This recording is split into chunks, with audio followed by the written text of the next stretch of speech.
Okay, so what happened was is that my computer died and I didn't know, and I was finishing up the last of Aries reading, so I'm gonna have to go over again. So what I had pulled from the True Love card again was the Garden. So I am going to read that for you guys. Let me try to adjust this a little bit so you can see. Okay, and then this is what I pulled from the Romance Angel. So I'm just going to go over it again. So for the Garden is what I pulled. I'm going to go ahead and read that. And like, I was saying before, like I didn't know I got cut off, that everything really coincided with each other. Like that, like no matter what deck that I pulled, it gave like pretty much, Lena, you're going to break the computer. Put it down. Stop that with the cord.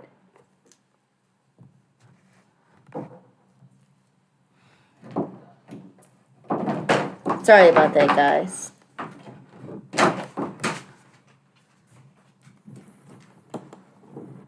Okay, excuse me. So for the Garden, let's see. The Garden reads, honor yourself as the beautiful person you are, trusting in life as it is.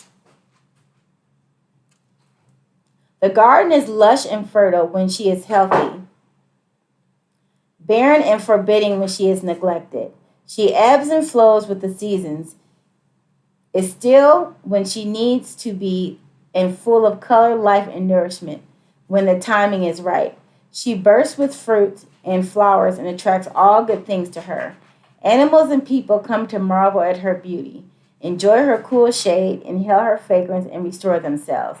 In a world where we are constantly under pressure to be active, the idea of being the garden rather than the gardener can seem far too passive. In this context, however, to be passive means to be peaceful and in a state of trust, trusting that all you need is available to you without having to hunt it down. Modern women will wonder how long they need to wait for a suitable gardener to come along, or a male, while the modern men may feel that they have already done enough to do without having to nurture the feminine in their lives as well. The truth is that we all have an inner garden and a gardener, and a true abundance develops in your life when you maintain a healthy balance between the two. You have drawn this card today because your inner garden is in need of some attention. Be sure to reconnect yourself to the feminine cycles of nature by spending time in the actual garden and tuning into the vibration of the season, by enjoying a healthy meal made only from fruits and vegetables that are in season, filling a vase with fresh flowers, or by spending time outside where you will be exposed to the climate and environment. Consider the blessings and bounty you have to share with those you love. Honor your inner cycles and see yourself once more as the beautiful person you are.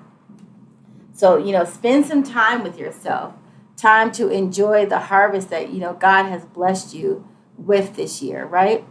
Some time to enjoy it and see how beautiful you are. Rediscover the feminine aspects of yourself. Take nice long bubble baths. Get you a massage. Spend some time looking at the mirror and talking about how beautiful you are from the tips of your toes to the top of your head. Find something beautiful and loving to cherish. Give yourself a hug. Give yourself all of that love and attention that you would as if you were, growing a baby seedling. Water it. Give it nourishment. Make sure it has plenty of sun and happiness. Sing to it. However you would treat a baby flower that you were wanting to blossom into something, or a baby, fruit or vegetable. Give that love and attention to yourself, and observe how beautiful you are. And being out in the nature and in the garden just allows you to see how, how it takes patience in order for something to bloom. Because, if you put a seedling in the ground and you cover it with dirt, and then if you keep on uncovering that seed to see if it's growing, it's never going to grow. In fact, it's going to die. But if you take time to water that seed and just have faith that it's going to grow, pretty soon one day you go out there and you're going to see the sprout. And then after that, you'll see the fruit of whatever it is that you were growing. But again, it took time. It took time in the darkness, not knowing, what was going on, but just knowing that it was going to continue to rise and ascend, just like you are being called to do. Continue to rise and continue to ascend, so that way you can become that beautiful blossom that you are intended to be, so that way you can attract all of those wonderful things. Because once a garden blossoms, it attracts all sorts of things. It attracts squirrels that come and scatter its seeds. It attracts butterflies and bees that take the honey from the the take the honey from the flowers, from the pollen, and scatters that pollen all around the world. It takes that nourishment and gives honey to us, itself, and animals, and the flowers, reproducing the cycle all around the world, all from that flower being, that garden being tended. And so you're being called now to tend that beautiful garden, the beautiful you that is, inside and outside, right? And then for the romance angels we pulled is to let go of control issues, right?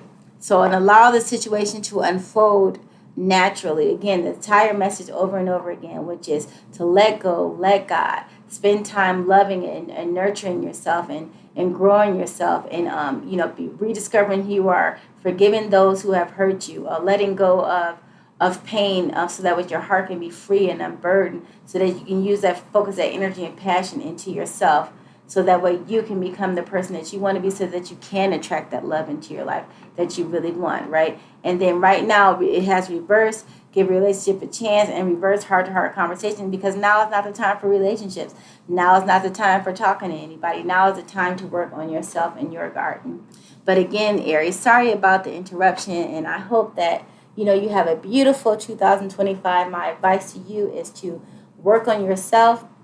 Be grateful for the abundance that's coming in for you, and the stability. Use that stability so that way you don't have to worry and be stressed out. If you use that passion to, go towards your creative pursuits, to go towards the things it is that you want in life, the things that you have been missing, the things that you feel like somebody else should be providing you. Provide those things to yourself. And, open your heart and be forgiving and let go. Even the people that, that will never, that even don't even deserve forgiveness. Forgiveness is a gift that you give yourself, because, holding on to that pain, or holding on to that resentment, or holding on to the past that didn't change is like a poison you're drinking for yourself, and expecting somebody else to die, and it's not going to happen. It's only going to kill you. So please, let go, let God, let your burdens down, give them to God or the universe, so that way you can move and blossom into this beautiful garden, that you were meant to be. But again, Aries, I hope you have a beautiful 2025.